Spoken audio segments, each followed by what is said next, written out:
This ABC 15 Flash Briefing is sponsored by Sanderson Ford. Straight up.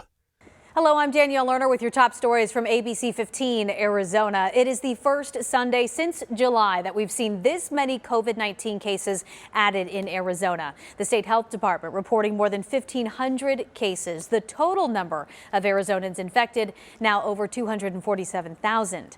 Meantime, the percent of tests coming back positive is at 10%. The state also reporting 2 new deaths from the virus, with nearly 6,000 Arizona lives lost since this all began.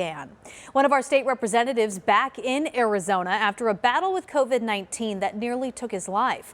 Lorenzo Sierra and his wife both hospitalized while visiting their daughter in Washington, D.C. ABC 15's John Genovese talking with the couple, just so grateful to be where they are today.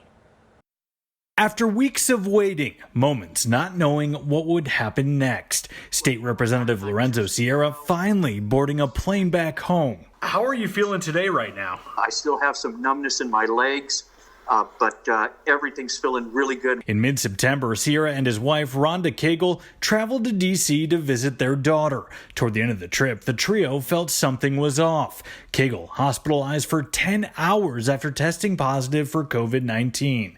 Days later, Sierra ending up in the hospital as well. I was sent to the ER and ended up getting intubated that night and then spent 4 days on a ventilator, unconscious. What he didn't know at the time was the grim prognosis.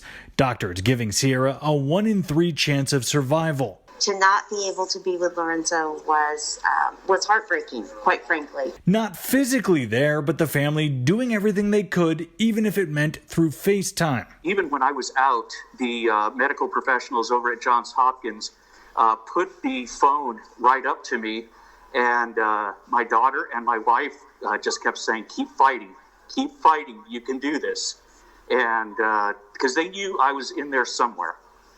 And I'm sure that in some way I heard that, and that's what gave me the strength to pull through. On October 14th, after more than a week, Sierra was finally released. It was just a joyful moment, and we knew that we had dodged a bullet by the grace of God, and we were just so thankful. And now they hope their story will serve a purpose, giving perspective to those still doubting what this virus can do. It's time to think beyond ourselves. It's time to start thinking about others. This is one of those times where we need to step up as Americans who do the right thing every time we're faced with a challenge. John Genovese, ABC 15, Arizona. President Donald Trump and Democratic nominee for President Joe Biden making their final pushes on the campaign trail with just 2 days to go until the election. In Arizona Sunday, supporters of Trump and Biden taking part in 2 separate car parades. The Trump Train Parade started in Mesa and ended in Cave Creek, while the Low Ridin' for Biden rally and car parade wrapped up in Phoenix. Phoenix Mayor Kate Gallego in attendance there.